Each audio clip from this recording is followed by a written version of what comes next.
and turn with me to Daniel chapter 1. Have your Bibles open at Daniel chapter 1.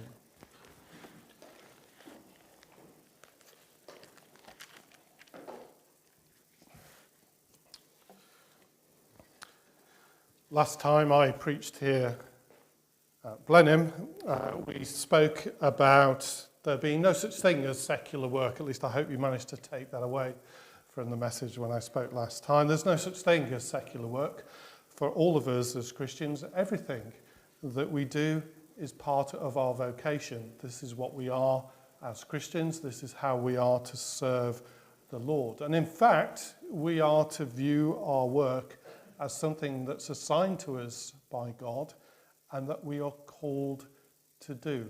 And again, that's every aspect of our lives. We looked at what Paul said to the Corinthians when he wrote to them. He said, "Nevertheless, each one should retain the place in life that the Lord assigned to him and to which God has called him." So everything that you do, all these activities that you engage in, these are things that are assigned to you by the Lord and to which he has called you to do. And we also saw that the Bible gives us lots of guidance as to how we go about those tasks. Again, in 1 Corinthians we read this: "So whether you eat or drink, whatever you do, do it all for the glory of God." Do it all for the glory of God. That's about the way that we do things, and it's our motivation for doing those things as well. If your motivation is not to do things for the glory of God, then you need to question a couple of things. You need to question why you are doing that thing, whether you ought to be there, but also question whether you've got things right within yourself, whether you've got the right desires when you work. Now, of course, these are great things to read. These are honest truths that we've looked at. But of course, everyday life is a little bit different to that, isn't it? Everyday life is somewhat problematic. Everyday life throws up all sorts of things that make living to the glory of God somewhat difficult. We know that sin transforms everything. The world is not as it ought to be. It's not the way it was originally created, because sin has changed everything. And the thing that makes everyday life difficult is you. You make my life difficult, okay? And the problem's me as well. I make your life difficult. We all make each other's lives more difficult than they ought to be because we're all sinful. We all get things wrong. We all have our egos. We all make a mess of stuff. So living to the glory of God and seeing everything as assigned by the Lord and part of our calling, it's really difficult because of each other. And it's difficult because the whole world is impacted by sin. Now, for Christians specifically, living in this world is difficult because there's a sense in which we don't quite belong. There's a sense in which we're all strangers in this world when we become Christians. And Peter, in his epistle, the first epistle of Peter, wrote about this. He said, "Dear friends, I urge you as aliens and strangers in the world to abstain from sinful desires, which war against your soul. Live such good lives among the pagans that though they accuse you of doing wrong, they may see your good deeds and glorify God on the day he visits us." So he says, dear friends, you are aliens and you are strangers in this world. And as a consequence, you're going to have to do things a little bit different. You're going to have to work hard at these things. It's highlighting to them that when they became Christians, and when you became Christians, your priorities changed. It makes you different from everybody else. You've got a different outlook on life to everybody else as well. You look at the world in a slightly different way. And we hold ourselves to different standards. Ooh, that's a minefield today. It's very unfashionable to talk about moral absolutes because nobody else believes in that anymore. Everything is relative. But that's exactly what we believe in.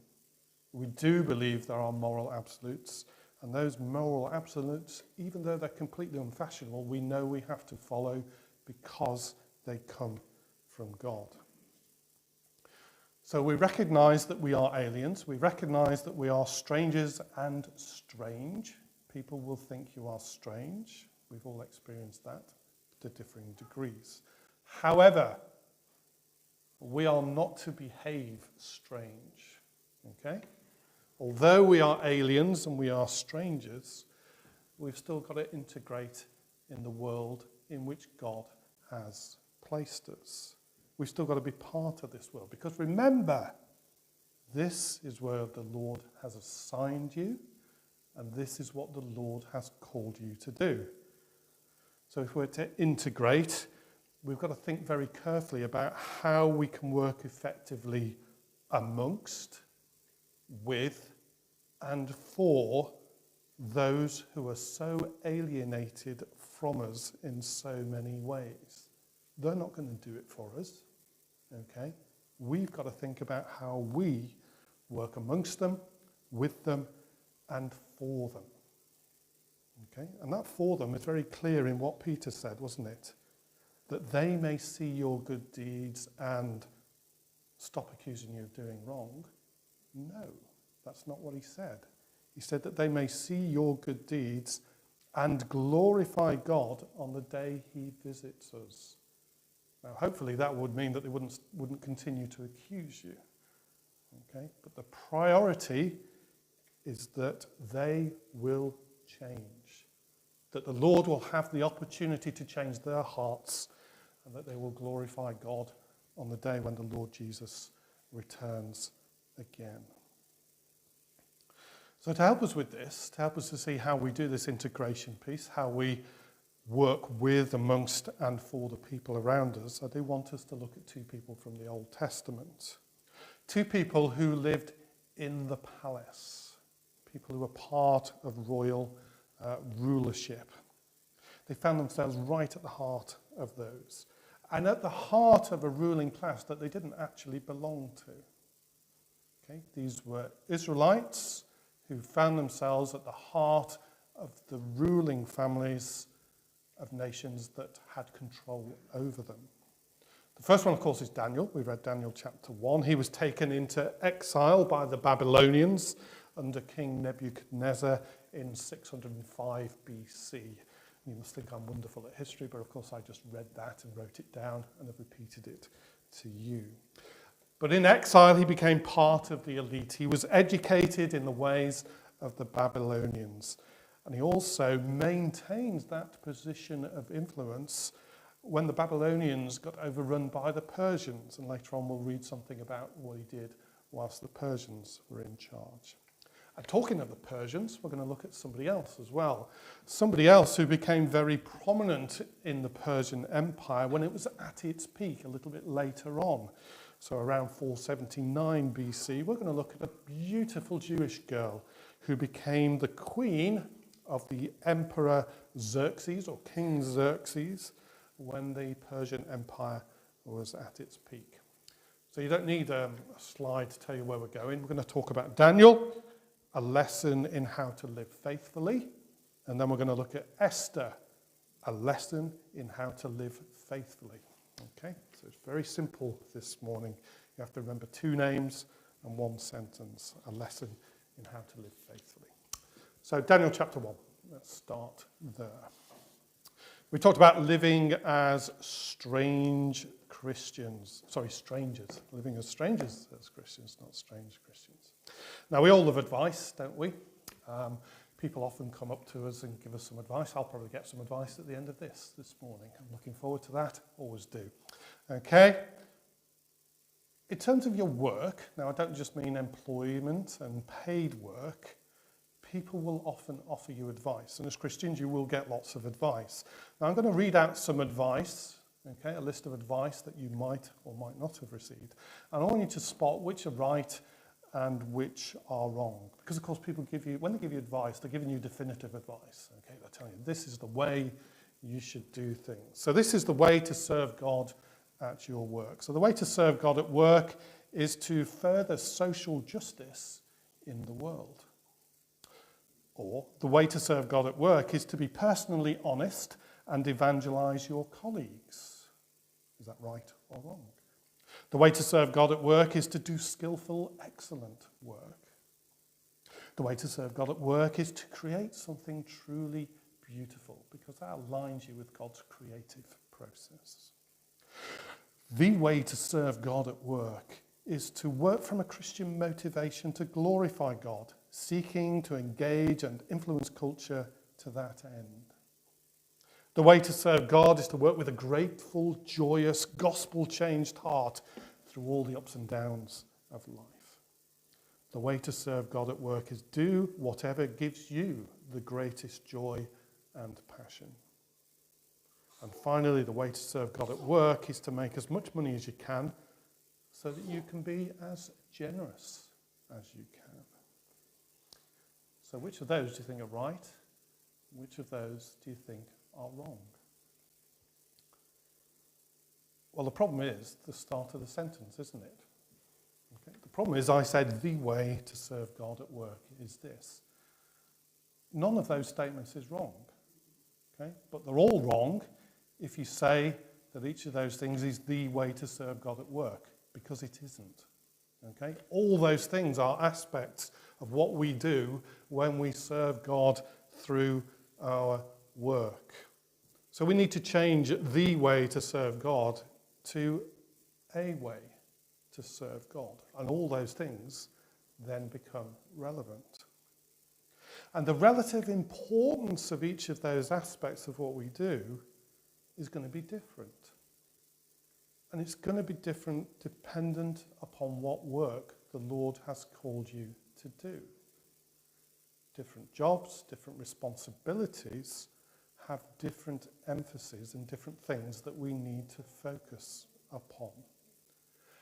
And the relative importance of those things will change dependent upon the circumstances in which you find yourselves.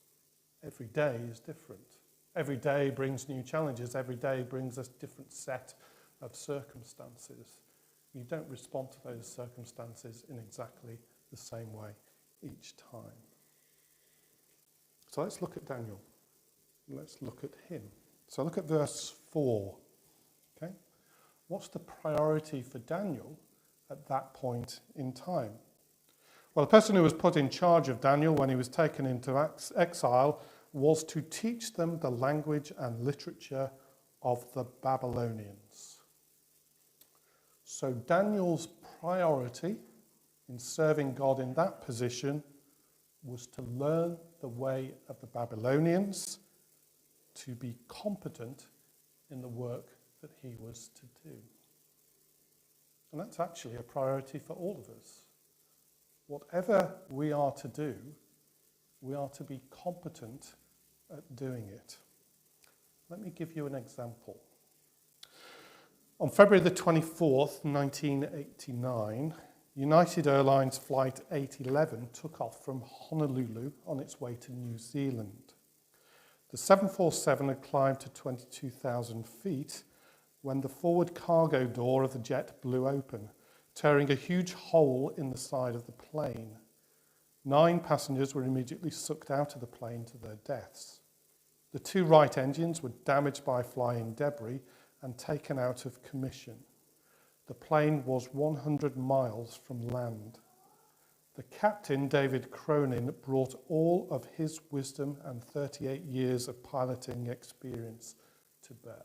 And I could give you a description of what went on. I'm glad I wasn't on that flight, okay?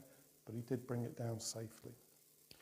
When United Airlines Flight 811 got into trouble, the greatest gift Captain Cronin had for his passengers was his experience and good judgment. In those moments of peril, it mattered not to the passengers how Captain Cronin related to his co-workers or how he communicated his faith to others. The critical issue was this: was he competent enough as a pilot to bring that badly damaged plane in safely? Through our work, We can touch God in a variety of ways, but if the call of the Christian is to participate in God's own ongoing creative process, the bedrock of our ministry has to be competence. We must use our talents in as competent a manner as possible. Competence is a basic value. If we are to engage effectively with those around us, we need to be competent in the things that we do. And if you're in a job that you're not competent at, then maybe you're in the wrong job. The other thing that Daniel had to do was to learn the ways of the Babylonians. That's quite challenging, isn't it? How many of you spend time learning the ways of this world? Or how many of you say, well, that's for somebody else. I'm a Christian. I'm just going to learn the ways of God. That's not what Daniel had to do. Daniel had to sit down and read and understand the culture and the people that he was working amongst. I would encourage you all to read widely. Yes, read good Christian books. Read great books that tell you how to understand the world in its Christian context. But I would also encourage you to read other things as well. Things you won't necessarily agree with, because I'm pretty sure that Daniel didn't agree with all the stuff that he had to read. Okay? But that's the only way that you're going to understand the people around you. And you're going to be able to understand where they're coming from when they're saying the things that they do. So I would encourage you to pick up the odd, strange book that might help you to understand what's going on around you. Daniel needed insight into the culture in which he was immersed. Look at verse 8 of chapter 1. Look at verse 8. Daniel resolved not to defile himself. There is a limit beyond which Daniel's not prepared to go. The law of Moses laid down very strict guidelines. Chris has mentioned these in the children's talk this morning. There were very strict guidelines, particularly on diet for Jews. And this was an essential demonstration of his commitment and faith in God. This is how it showed itself. Okay? So for him to behave otherwise would be inconsistent with what he knew God required of him. He could not eat this food. So what's he going to do? What does he do? Well, let's think about what he doesn't do, first of all. The first thing Daniel doesn't do is he doesn't try to change the behavior of everybody else. That's a big mistake that Christians have made on many, many occasions. It's trying to change people's behavior in the hope they'll become Christians. It doesn't work. Okay? It's not what we're supposed to do. All right? We're supposed to preach the gospel, people become Christians, and then they change. Not the other way around. Okay? We don't do that. And Daniel doesn't try to do that. He certainly wasn't in a position to do that, was he? What he does do is he seeks permission to try something. He does not insist upon his rights. He asks for permission to do something so that he can then have an opportunity to demonstrate that no harm would come of this course of action. I think there's an important lesson for us here, really important lesson. We do know that there are certain things that God requires of us and recommends of us. So let's talk about the Sabbath, observing the Sabbath. We know that God requires us to do that, and he also recommends that we do it. It is for our own good. The Lord Jesus himself said the Sabbath was made for man, not man for the Sabbath. It is for our own good to do this. How many of you would request that you do not work for your employer on a Sunday? How many of you have done that? It is a reasonable request. But sometimes things are pretty busy at work. Sometimes there's a requirement to go above and beyond what your contract requires you to do. What are you going to do in those circumstances? How many of you would dig your heels in and say, well, actually, I'm not going to compromise on this? Okay. In doing that, how many of you then are prepared to work on a Saturday or extra hours on the week so that you contribute as much as those who've gone in on a Sunday to do the work that needs doing? I think that's what Daniel does here. Okay? He says, I can't compromise on this. This is what I believe to be true, and it would be inconsistent with my faith to do anything otherwise. But he says, I'm going to do something else, and I want you to see that actually the outcome is not going to bring any harm. It is actually going to bring good in this situation. We need to be wise about how we deal with these circumstances and think about what's going to bring the best outcome. Now, he says he's not going to defile himself, and we have to be careful about what we mean by defile as well. Okay? There are some occupations that we would count as being defiling. They are degrading to the people involved in them, and they bring about only harm. No such thing as a Christian robber. I don't think that exists. Okay? We don't have Christian prostitutes. Okay? We don't have Christian human traffickers. All those things we would recognise as defiling occupations. They are in direct contravention of what God says is right, and therefore they are not things we should be involved in. Now we have to be careful. Let's remember that people do turn from those lies and become Christians. Okay? So just because you're a robber, it doesn't mean you can't become a Christian. Just because you're a prostitute, that you can't become a Christian, that's not true. However, most roles are not defiling.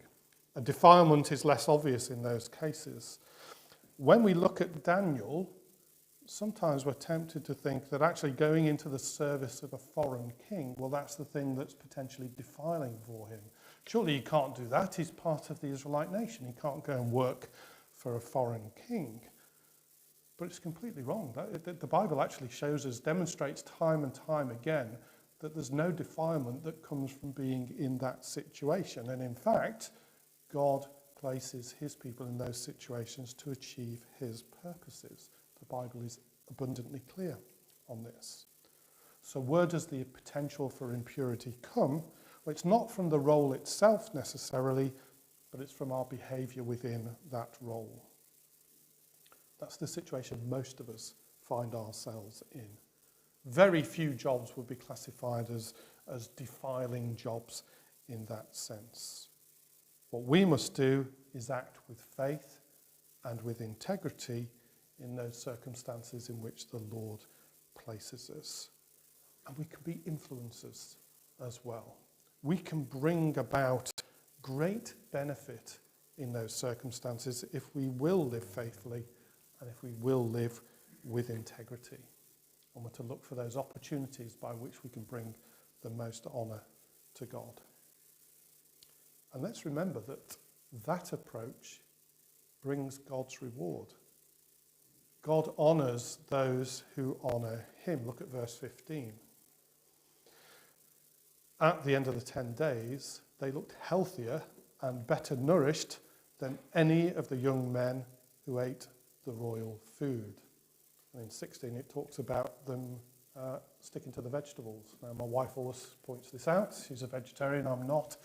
She clearly points to this verse to demonstrate the benefits of being a vegetarian. That's not what this is about. Okay? But the reward is that God honours what they do in his sight. Okay? And they are better nourished and healthier than those around them. The course of action has been beneficial. Verse 17, God also gives them knowledge and understanding. He blesses them with the ability to do the job that they need to do. The king himself, in verse 19, finds them nobody to be equal to their abilities. And in verse 20, the king finds them to be 10 times better than their peers. That's great news for us, isn't it? As faithful Christians, we can look forward to being 10 times better parents than everybody else around us. We can look forward in our jobs to being 10 times better than those non-Christians around us who do that same job. Now, all of you have got neighbours, and all of you, or many of you, will have work colleagues who will be able to confirm quite clearly that that is not true. Okay? Certainly you can go to my work. My colleagues will tell you David is not 10 times better than his peers. Not better. Okay? That's not what God promises. Okay? Ultimately, we know that Christians will be infinitely better off than non-Christians. We know that that is ultimately the case. But in this life, there is no Daniel effect. Okay? You're not promised that you're going to be any better than anybody around you. And of course, that was true for Daniel as well. So if you just flick over to Daniel chapter 6. Okay? This is later on in Daniel's life when the Persians have taken over. So Daniel is now reporting to Darius, or Darius, however you want to pronounce it, in Daniel chapter 6. And this is what we read. Okay? Daniel's already been shown to be 10 times better than his peers. Okay? How well has that gone? Daniel so distinguished himself, verse 3 of chapter 6, among the administrators and the satraps by his exceptional qualities that the king planned to set him over the whole kingdom. At this, the administrators and the satraps tried to find grounds for charges against Daniel in his conduct of government affairs, but they were unable to do so. They could find no corruption in him, because he was trustworthy and neither corrupt nor negligent. Finally, these men said, "We will never find any basis for charges against this man Daniel, unless it is something to do with the law of his God." So the administrators and the satraps went as a group to the king and said, "O Darius, live forever. The royal ministers, prefects, satraps, advisors, and governors have all agreed that the king should issue an edict and enforce the decree that anyone who prays to any god or man during the next 30 days, except to you, O king, shall be thrown into the lion's den."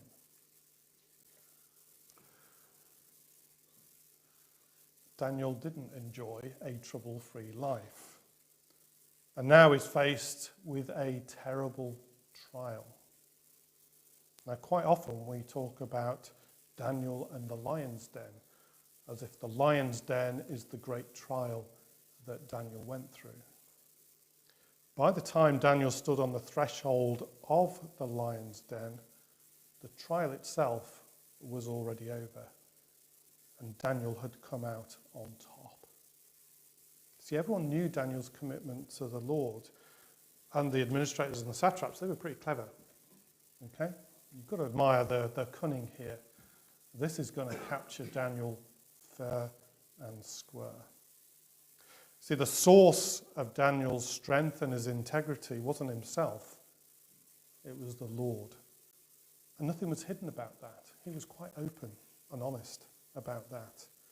And because he was open and honest about it, any deviation from his faithful trust in the Lord would be obvious to those around him.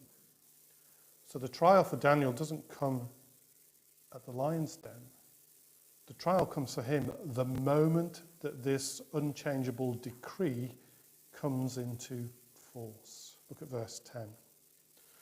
Now, when Daniel learnt that the decree had been published, he went home to his upstairs room, where the windows opened towards Jerusalem.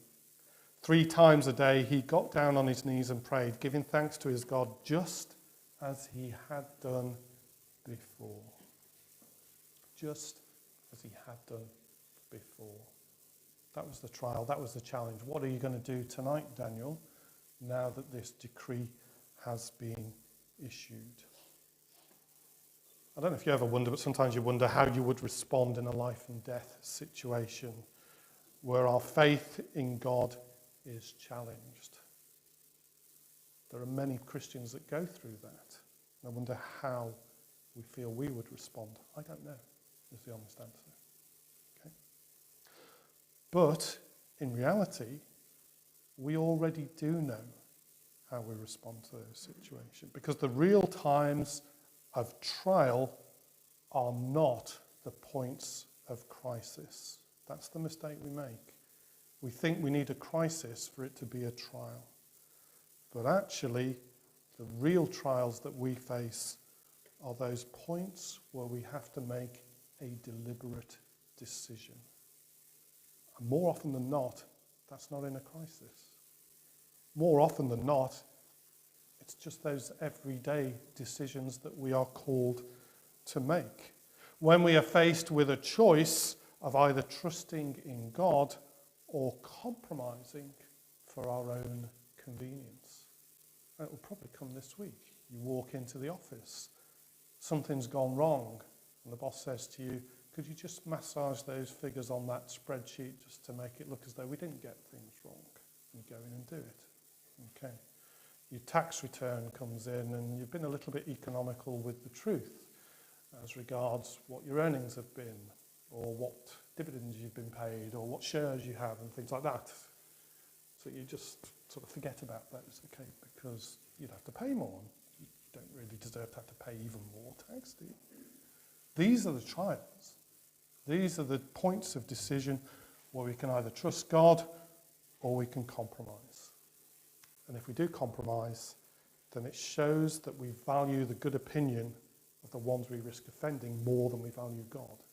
And it shows that we fear the loss of possessions or status more than we fear losing the love of our God.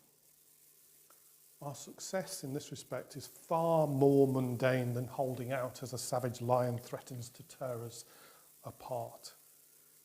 And in fact, the reality is that God doesn't seem to expect heroic demonstrations of faithfulness. He doesn't expect that of us. He's far more gracious than we are when we come to judge our own actions and when we come to judge the actions of others. God is far more gracious than we are. If you look at the example of Naaman. Now, Naaman was not an Israelite. He was a commander in charge of part of the army of Aram. But he had leprosy. And he was desperate to be healed of this condition. And he was healed through a visit to Elisha, the prophet Elisha. So he received healing. But he was a bit concerned about going back to his old job. He was a bit concerned what that might entail. So he says this to Elisha. May the Lord forgive your servant for this one thing. When my master enters the temple of Rimmon to bow down, and he is leaning on my arm, and I have to bow there also, when I bow down in the temple of Rimmon, may the Lord forgive your servant for this. Now, what's Elisha's response? Do we think he should say, no, under no circumstances? You've experienced the grace of the Lord. You've seen the true God work things out in your life. You should not bow your knee in there. It's important that you make a stand now, that you do what you need to do, stand for the Lord, and suffer the consequences, whatever they might be. That isn't Elisha's response. It isn't God's response through Elisha on this occasion. What he does say to Naaman is this. He says, go in peace. Do not trouble yourself over this. The Lord knows your heart. He knows what you're concerned about. And he knows the risk that you're taking, even just going back to your own land. Okay? And he wants you in that place. And so Elisha is told to say, go in peace. I wonder how many of us struggle with that. I wonder how many of us think that God is far more ungracious and judgmental than we give him credit for. I wonder whether we fear situations because we fear we're just going to get God's criticism and judgment. Yes, God is just. Yes, God expects certain things of us, but he also knows our limitations. He knows what we're capable of. And he won't ask you to do anything more than you can do. Okay? And in this circumstance, we can see quite clearly that Naaman had raised this concern and the Lord was gracious and good to him. I was going to talk about Esther, but I'm not going to. This is the first time I've ever cut a sermon short because I think you've heard what you need to hear this morning. Okay? We might do Esther next time. Okay? There's some wonderful things in there. Okay? And I think it's important for us to spend some time doing that. So I'm going to leave you with those thoughts this morning. Think about Daniel. Think about where you've been placed. Think about the palace where you live and work and serve the Lord. Think about what you need to do and think about how you need to integrate with those around you. Think about how you can do the best for them and the best in service for the Lord in those circumstances. And remember that it's not your effort, your strength, your power, your ability that's the most important thing. The most important thing is that you have a strong and a powerful God who is working with you in those circumstances to bring about his purposes. We are going to sing about that in our last hymn, which is "All my hope on God is founded, all my strength he shall renew." So Stella's going to come and play for us now, and we're going to stand and sing that hymn together. So thank you, Stella.